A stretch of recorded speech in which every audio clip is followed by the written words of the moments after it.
Bonjour, je suis la voix off, et aujourd'hui nous allons parler de Batman v Superman. Sorti en mars 2016 et réalisé par Zack Snyder, le film met en scène l'affrontement de deux ténors de l'univers DC. Pour en parler, je reçois ce jour deux maîtres coqs en la personne de Gary. Salut. Et Wang. Bonjour. Messieurs, première question. Après les critiques reçues sur Man of Steel, Zack Snyder était-il un bon choix pour réaliser Batman v Superman ? C'est une question qui divise quand même. Parce que, vu qu'il a réalisé Man of Steel, il est entre guillemets le mieux placé pour réaliser la suite. Mais d'un autre côté, vu Man of Steel, c'était pas forcément un bon choix de le conserver. Mais je trouve qu'il a quand même su garder une cohérence dans l'univers, de laisser des trucs incohérents entre eux.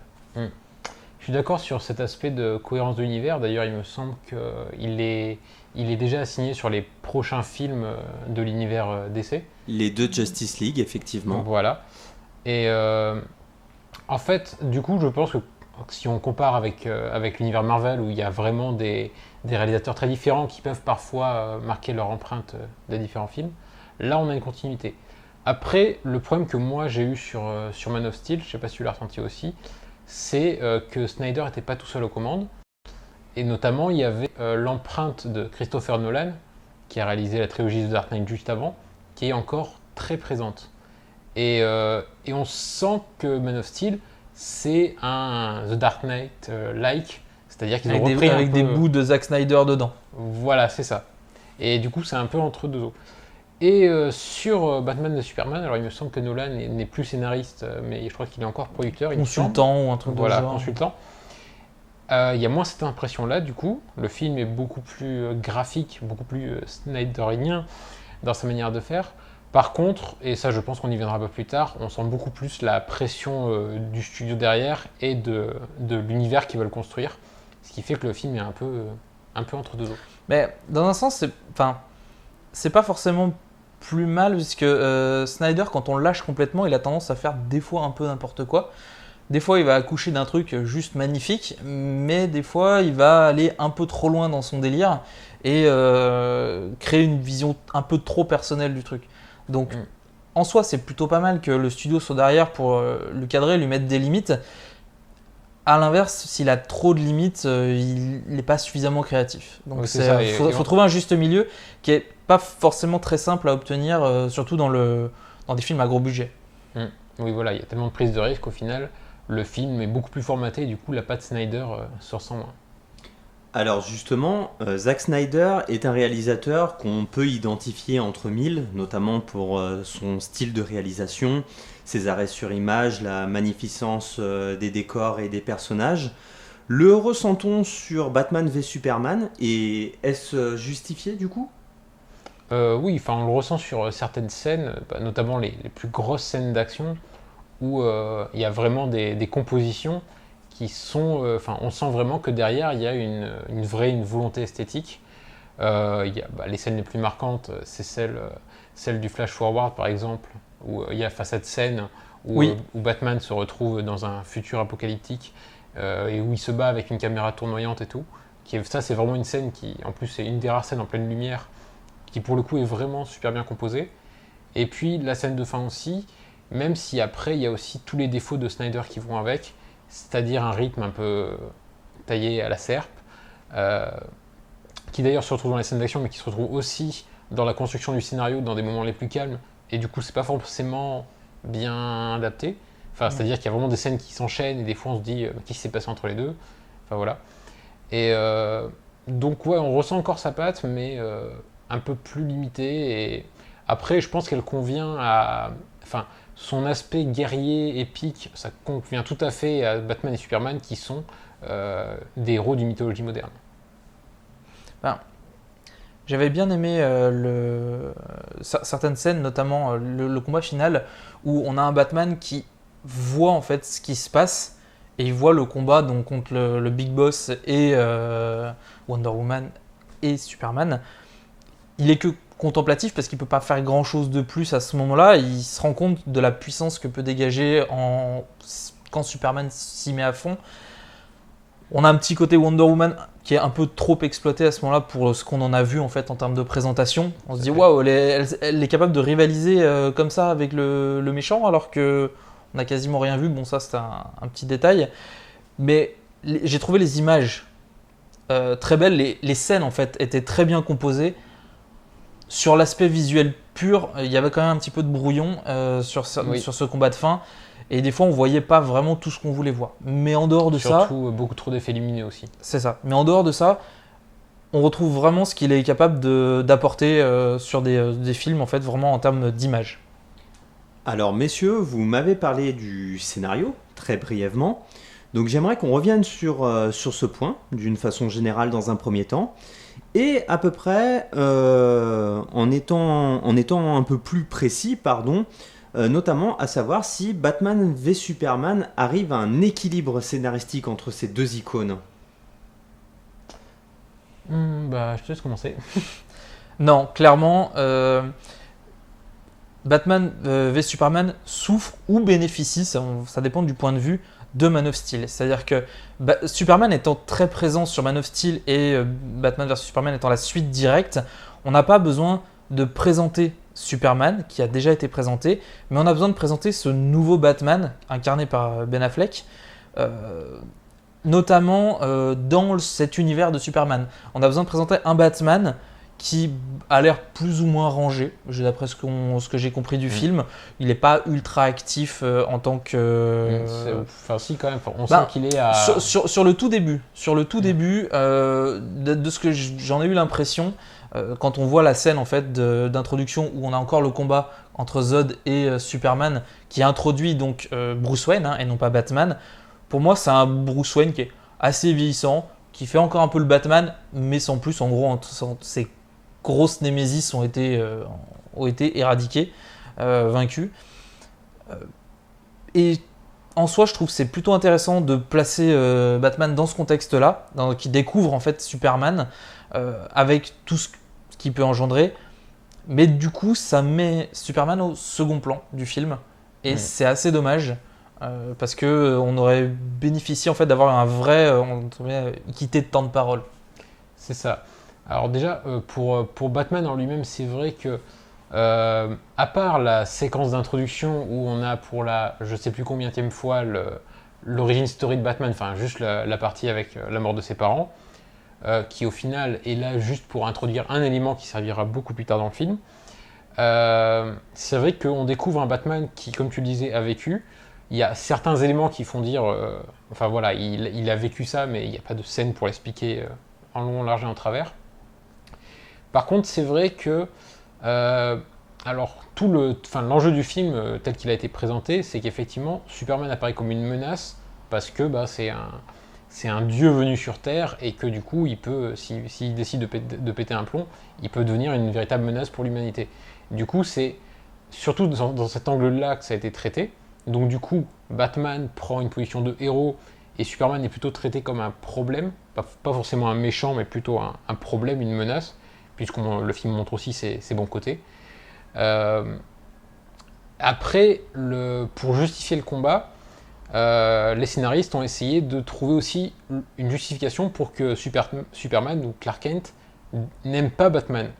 Et du coup, ils ont inventé cette histoire de Batman qui est un peu fêlé et qui marque ses victimes au fer rouge. Du coup, c'est toute une mise en question de jusqu'où on peut aller, sur la justice qui se fait elle-même. Voilà, donc, et ça, j'ai trouvé que pour le coup, c'était plutôt bancal. Et le problème aussi, c'est que le film donc, nous vend, alors par le biais de ses nombreuses bonnes annonces, et puis le titre en lui-même, Batman contre Superman, tout est dans le titre. Le problème, c'est que du coup, le film fait 2h30, un peu plus de 2h30, et il y a 1h et demie pour la montée vers ce combat. Et des fois, c'est long et il y a énormément de choses. Il y a quelques éléments qui sont intéressants dans cet affrontement. J'ai trouvé que les scènes, on va dire, qui servaient à rendre... parce qu'on commence le film tout de suite avec le point de vue de Batman, avec un Superman qui, lors de son combat contre Zod, va dévaster la moitié de la ville. Donc en fait, générer énormément de dommages collatéraux. On a notamment le point de vue de l'intérieur des bâtiments, de par la société de Bruce Wayne. Et donc on voit l'intérieur de ce bâtiment. On a énormément, en fait, ça génère de l'empathie vis-à-vis de tout le public qui a pu, tous les dommages collatéraux, on va dire, qui a généré ce combat. Et en même temps, on va avoir des scènes qui vont nous faire, on va dire, apprécier Superman, avoir comment dire, un aspect un peu plus humain chez lui que simplement le point de vue de Batman. Donc je trouve que cette relation est très bien gérée, en fait, cette mise en balance des deux personnages. Effectivement, ce que tu disais sur le Batman un peu cinglé, je trouve que ça colle pas vraiment. Il y avait d'autres manières de le rendre détesté, enfin, même pas forcément détesté, mais ne serait-ce que par exemple se poser les mêmes questions vis-à-vis de lui, il sait que Batman est un hors-la-loi. D'ailleurs, c'est même dit dans le film. Bruce Wayne le dit, il dit de toute façon, on a toujours été des hors-la-loi. Donc aller un peu plus ou un peu moins loin, c'est pas gênant. Superman, à mon sens, aurait dû se poser les mêmes questions et limite chercher des réponses auprès de Batman, qui aurait tout de suite se serait méfié, créer une sorte de plutôt que de défi, on va dire idéologique, clairement une querelle entre eux directement. Ils ne s'apprécient pas plus que ça, parce que il y en a un qui le trouve trop dangereux et l'autre qui refuse de lui donner les connaissances par lesquelles il est passé. Juste ça, en fait, de perdre cette relation de mentor aurait pu être suffisant pour Superman, à mon sens.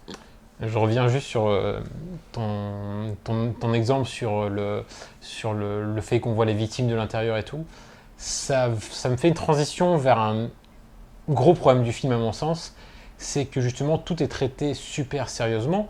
Alors, au vu des enjeux, c'est assez normal. Et puis bon, Snyder, quand on voit la trilogie Dark Knight et puis Man of Steel, voilà, c'est un ton hyper pesant. Mais par contre, c'est vrai que du coup, dans ce contexte-là et dans cette ambiance-là, la moindre faiblesse de scénario, la moindre incohérence Ça se ressent. te sort du film. Et tu parlais donc des victimes de l'intérieur. La première scène justement où tu as Bruce Wayne qui appelle ses employés dans la tour, qui sont encore à l'intérieur, ils auraient pu évacuer depuis des plombs, oui, ça, mais c'est ils ont clair, attendu le coup de c'était fil de un leur peu stupide. patron. Voilà. Et c'est un exemple, mais il y en a une pelletée d'autres dans le film. Et du coup, ça te sort du film constamment. Et ça fait aussi que ça rend le film en lui-même assez nanardesque, hélas. Il aurait fallu peut-être à ce moment-là appuyer sur le fait qu'ils sont habitués à voir des immeubles se faire détruire à cause justement de Batman versus Joker ou autre. Ouais, mais non, Et c'est du pas dans coup, la vie. Mais bon, de que- toute façon, il faudrait regarder chaque incohérence une Ouais. par une. Et on va raccourcir. Mais... Alors, juste pour information, Jack, l'employé, a été nommé employé du mois suite à son effondrement dans le bâtiment. À titre posthume. À titre posthume, tout à fait. Merci, Jack. Par rapport à tout ceci, donc Wang et Gary, nous allons aborder aussi une partie qui, mine de rien, est en train de poser certaines pierres d'un univers plus vaste. Marvel à ses Avengers, DC à sa Justice League. Est-ce que pour vous, la Justice League est plutôt bien amenée dans ce film ? Hélas, non. Mais c'était difficile. Comment ils pouvaient faire autrement ? C'est un peu le problème, c'est que Marvel s'est étendu, c'est le cas de le dire, sur un paquet de films pour introduire chaque héros l'un après l'autre. Et il a eu ce loisir, ce qui a donné ensuite cette réunion des Avengers qu'on connaît. Le problème, c'est que DC, ils se disent ouais, on voudrait faire la même chose, mais on n'a pas le temps, on est en retard. Si on fait la même chose, les gens vont pas suivre. Et du coup, c'est un peu le problème général du film. C'est sa base en fait. C'est que ce film n'est qu'un immense produit commercial. Et bon, tous les films à gros budget comme ça sont des produits commerciaux, mais lui, en plus, non seulement il essaie de se vendre lui-même, mais il essaie de vendre la suite. Et le problème, donc là, la Justice League, l'élément le plus émergent, et encore, c'est l'intégration de Wonder Woman, qui au final, dans l'intrigue, a 3 scènes et demie, on va dire. On la voit à 2 soirées, et puis le combat final, puis une scène avant à l'aéroport. son nom civil n'est évoqué qu'une seule fois. Le nom de Wonder Woman n'est jamais dit. Mais bon, ça c'est un reproche qu'on peut aussi dire à Superman et à Batman, parce que voilà, le nom n'est pas dit souvent. Donc, elle apparaît un peu comme ça de nulle part, et bonjour, je viens aussi me battre parce que j'ai vu qu'il y avait j'ai vu qu'il y avait un peu de barouf, et voilà. Ben, en soi, la manière dont ils sont amenés est une manière très classique, hein, voir des morceaux de vidéo comme ça. Non. Si, c'est très classique, mais pas dans les films à gros budget. C'est-à-dire que c'est quelque chose que tu vas voir très souvent dans des séries, ou quand tu veux introduire un nouveau personnage, Moi, notamment. ça m'a fait penser à Mask. Tu sais, avec la bande. Moi, ça m'a fait penser à Smallville, où ils introduisent un héros pourri, où tu vois un mec qui est en cage en train de tourner à toute vitesse parce que c'est Flash, c'est la grande vitesse. Enfin, c'est les monstres de laboratoire qui ont été enfermés. Bon, là, ils sont pas enfermés, ils ont juste été. C'est juste leurs images qui ont été capturées. Des images de surveillance. Et du coup, c'est vrai que ça rend le truc un peu ridicule parce que c'est vraiment. Donc, pour dire les choses simplement, on voit les méta-humains dans un dossier caché de Lex Luthor. Nous entrons dans la zone spoiler. Oui, on peut déjà attaquer. Mais bon, en même temps, voilà. Et donc, c'est un fichier et c'est juste 3 scènes.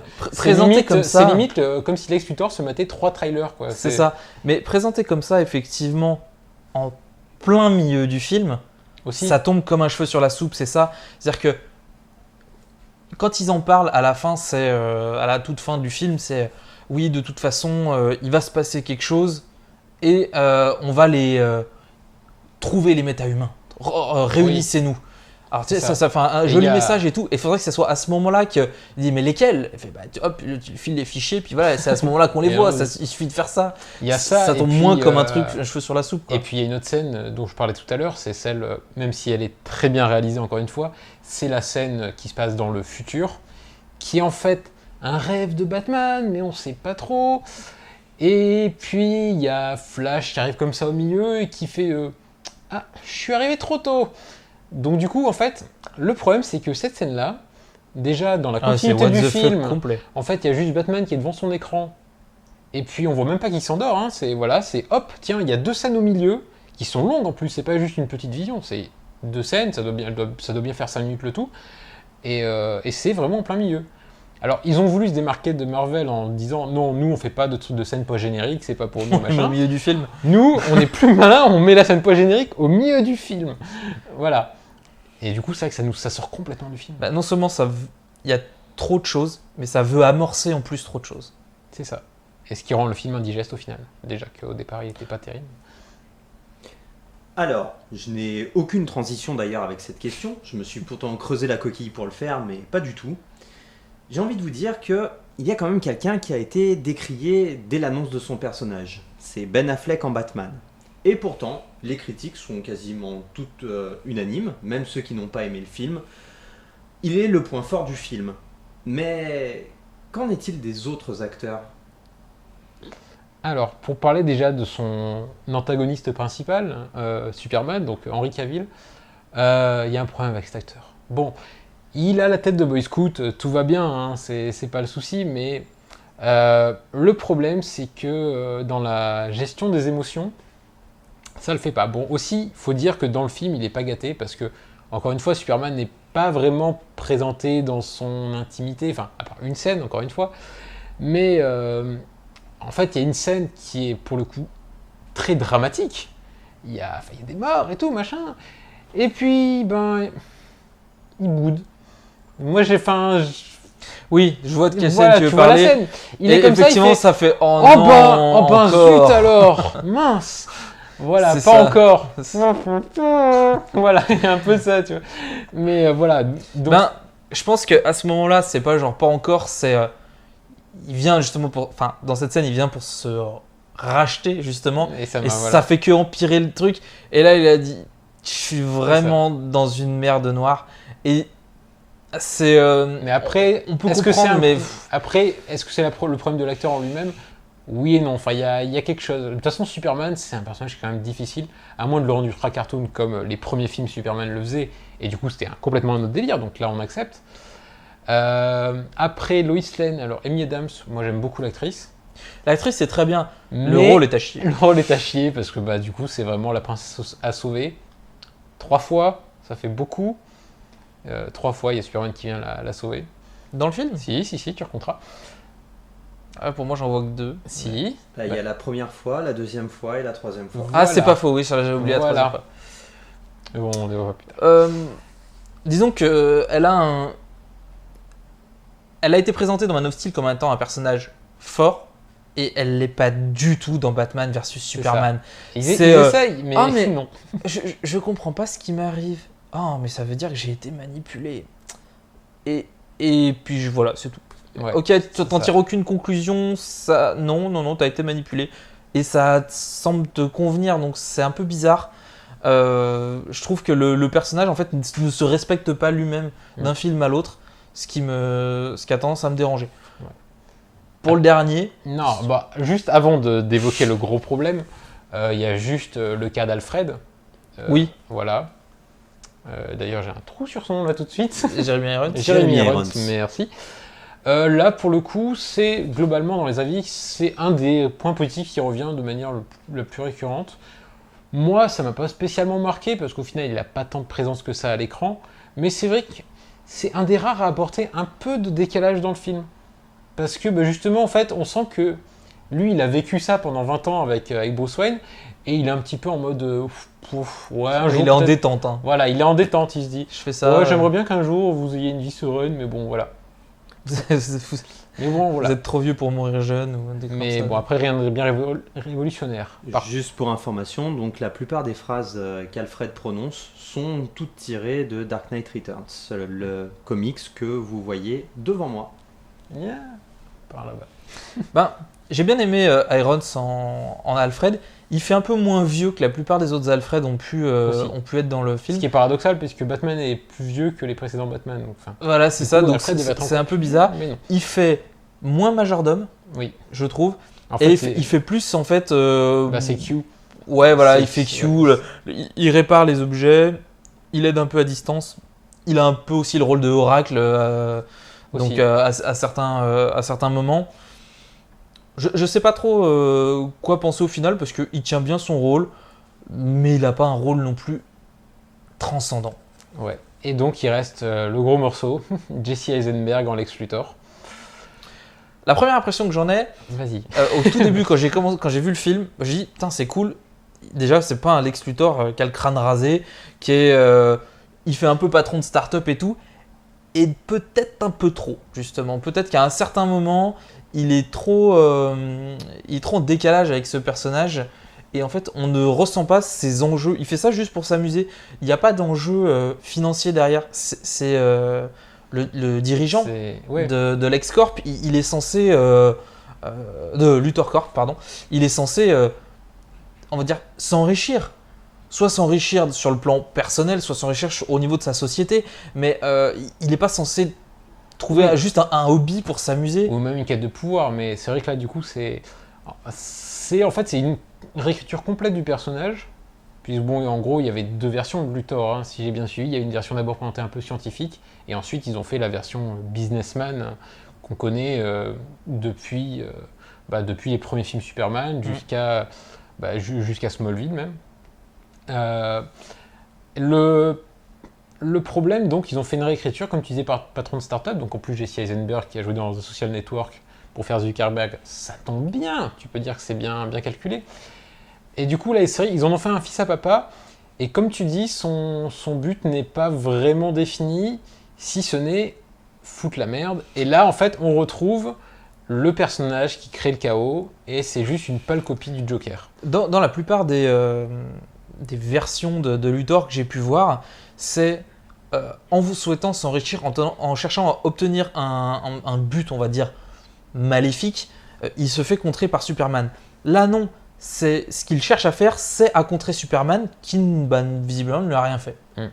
Et l'interprétation d'Eisenberg en elle-même est complètement surjouée et cabotine à mort. Et en plus, il ne parle que par métaphore. Ce qui est un Ce peu qui, chiant. au début, est un peu rigolo. Puis bon, quand c'est tout le temps, en plus avec le côté bien pesant, bien lourdingue du film, au bout d'un moment, on a juste envie de lui mettre des baffes. Donc raté pour ce coup-là. Alors, messieurs, vous voyez, à force de parler comme Batman, j'en perds ma voix.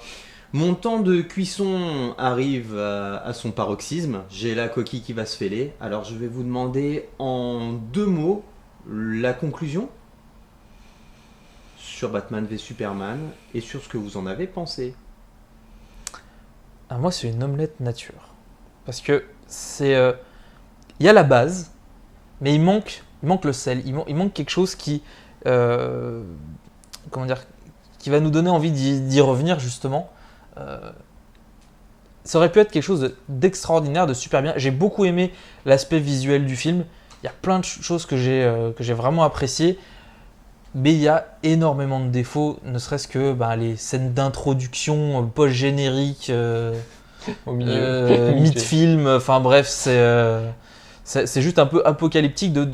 Après, je reconnais qu'il doit poser énormément de bases, parce qu'en un seul film, il faut poser toutes les bases de la Justice League. Donc, prendre énormément d'éléments pour y mettre dedans, plus faire en sorte que ça annonce énormément d'éléments, c'était trop compliqué pour un seul film. Pour moi, c'est un œuf dur. Voire c'est une salade de dur. Enfin, c'est super indigeste. Il y a trop de trucs dans ce film déjà. On a parlé un peu justement de Dark Knight Returns et tout. On sent qu'il y a énormément de choses qui sont prises de part et d'autre du comics, tout ça, plus tout le passif derrière avec The Dark Knight et Man of Steel, plus ce qu'ils veulent faire après dans Justice League. Et donc même si le film est long, bon même s'il y aura une version encore plus longue pour vendre des Blu-ray ensuite,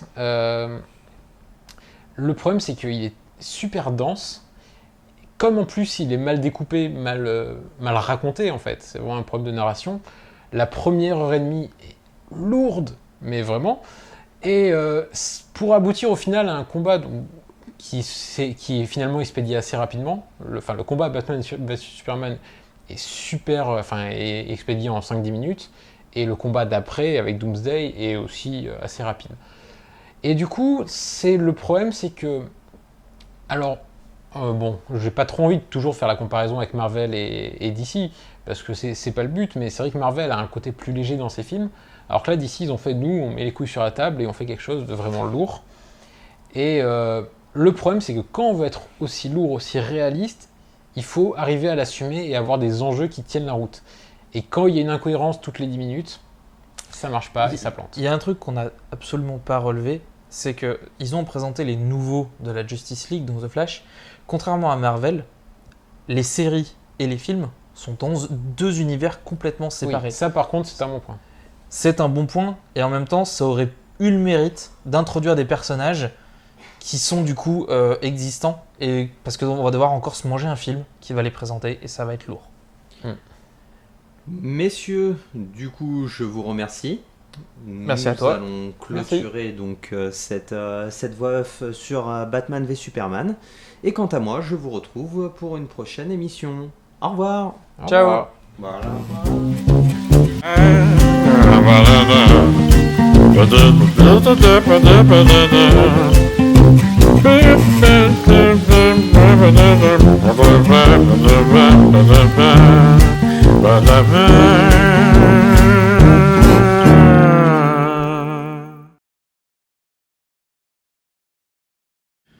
Il était vachement bien le film.